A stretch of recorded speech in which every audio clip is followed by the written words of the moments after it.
to Nerd Smile. Today I have my March book haul, okay? I'm not gonna lie, this book haul was actually intended for February, but you know, it's been a hot minute. Just got back from the North Texas Teen Book Festival and I got a few books there, and of course I have my book outlet order for this month, and I have a book from a friend. This is gonna be a pretty big book haul. You might want to grab some popcorn, some eggs, you know, whatever you like to eat. First of all, the first book I want to show you here is actually a book that I already own. Finally got to meet almighty angel of all goodness. I got to meet Maggie Stiefvater this weekend to Naya. Maggie Stiefvater. This is my most important item in my life now, so I'm gonna gently place this in a glass box where no one can ever touch it. So I just want to show you guys that because, like, I got to meet her and it was the best experience of my entire life, and I just feel like I can take on the world now. Without further ado, now let's officially get into this book haul. First two books that I got at an Epic Reads Book Buzz panel, and they gave out ARCs. It was so awesome. Whitney from Witty Novels, she was there with me, and she actually gave me her ARC too, because it was supposed to be like one book per person, but Whitney's like, I'm probably never gonna read this, here, take it, Naya. So thank you so much to her. These two books, and I believe they're both middle grade books, look like middle grade books. Like, they're giving off a very, like, hey, you know, middle grade vibe. The first book I got here is called The Summer of Bad Ideas. AKA every summer. No. This one comes out May 17th. This book here is about our main character, Eddie. She ends up staying with her cousin in Florida for the summer. Her parents are very strict, and so she's never actually had, like, or made bad decisions per se, until her and her cousin find this list that her grandmother made way back when she was their age, and it's a list of things to do over the summer, or like good, like, summer ideas, and really, like, most of them are like kind of like rule-breaking ideas. Her and her cousin decide, you know what, we're gonna try and accomplish everything on this list. It just sounds like a really fun, sweet, like, summer contemporary book. This book, The Summer of Bad Decisions, I forgot to mention, is by Kira Stewart, so if you're interested, it comes out in May. The second book here, Orphan Island by Laurel Snyder. This book here basically sounds like Peter Pan minus, like, Peter Pan. This book is about, like, this mysterious island, and like I said, it kind of sounds like Neverland a little bit. It kind of has a magical element there. There are 9 orphans living on this island, and everything is perfect for them. The sun shines every morning, they have plenty of food and water, there seems to be no parents there.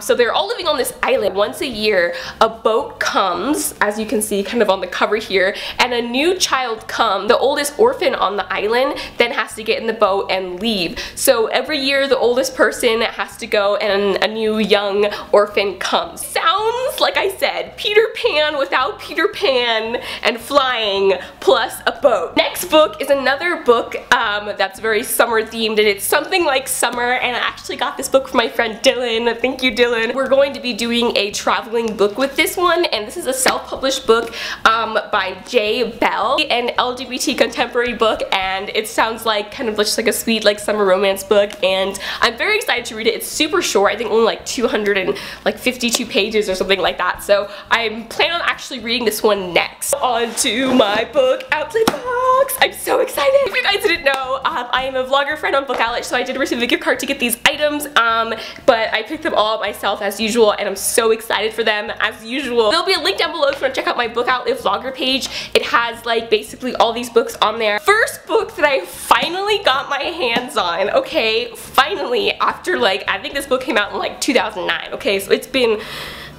a while. Gone by Michael Grant. Now, oh my god, I'm so happy that for some reason they sent me the new beautiful cover. Okay, if you guys don't know, the Gone series has, like, these people on the cover, and the original cover is just not beautiful. For some reason I got the new cover, and I'm just, like, so thankful and just like, yes, yeah. It is a sci-fi book in the future or in the present. I don't know. This is, like, was written in 2009, so it could be in the past. I don't know. All the adults disappeared, and only children, toddlers, and teens are left, and now they're mutating and getting powers, and it just sounds so stinking awesome, and for some reason it makes me think of Power Rangers, even though, like, it has nothing to do with Power Rangers. Anyways, it sounds like X-Men minus the adults, which is like minus pretty much all the bad people. But I feel like in X-Men all the bad people are all the adults. But of course, what happens when teens and, you know, minors get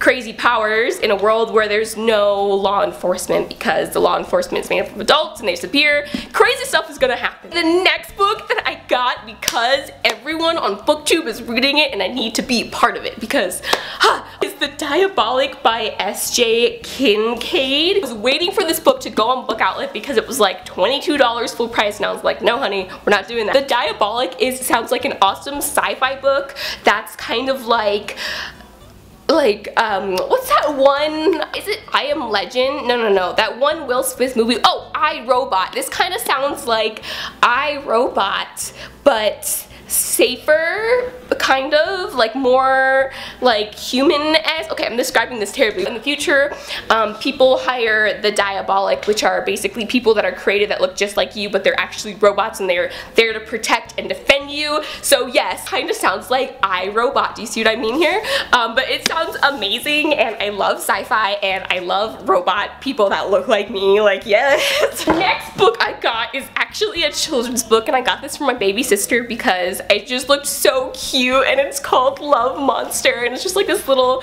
book that I wanted to read her and it just looks so cute. So this is for Naomi.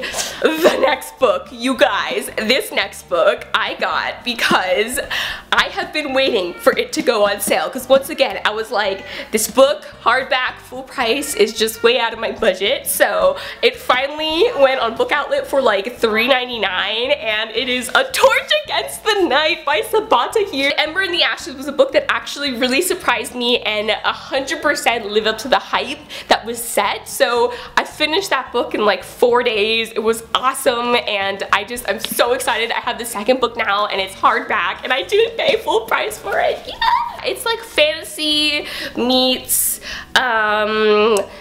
like the Roman Empire. Yes, that sounds like a good explanation. Next book that I also finally got my hands on, but once again I have been waiting for it to go on Book Outlet. Truth Witch! I feel like everyone has read this book. I constantly see it on Bookstagram. It's in my hands and it's just so beautiful and shiny and it looks like a video game like startup screen. I don't know what video game, like Assassin's Creed or something. I've heard of this book before. It's a fantasy book. I believe it's high fantasy too, and I believe it's an adult book too. I don't think it's YA. I probably should have checked before I started filming this video, giving you guys like false information here. A fantasy book about this world in which various different types of magic, and our main character, I believe, who is a witch, she is a truth witch, which basically means that she can tell when people are lying. So yeah, so she's basically like a parent, because I feel like most parents can tell when they're, well, maybe not.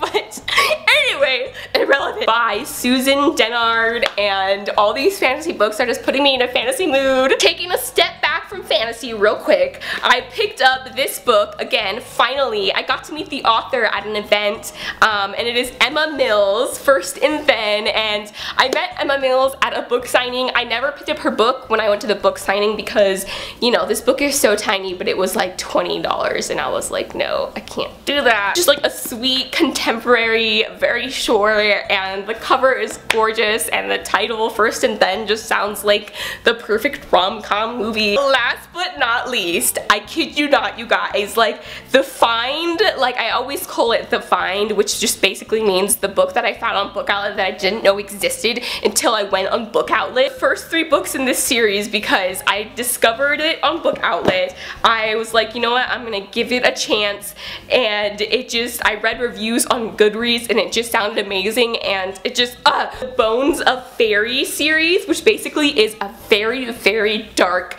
fairy book. You guys know I love magic, I love anything with fairies in it, and I particularly love dark magic books. Like, that is just like my life force. Bones of Fairies is about this world post fairy, I guess you could say. There's this town, which I believe, you know, everything kind of takes place in. Fairies and humans used to be at war, but the war has ended and fairies have gone to their world. Humans stay on their side and they don't interact anymore. Back when the war just ended, some families, you know, some women had like half fairy, half human children in them, and these women, you know, were told, you know, when you give birth, you need to, you know, just give up that child and just leave it in the forest somewhere. No one wanted anything to do with magic post-war. So this book follows our main character. When she was younger, when her sister was born, you know, her parents realized like, oh my god, she's half fairy, and so they left her in the forest, you know, to be reclaimed by the fairy. And so ever since then, she's been really curious about fairies, and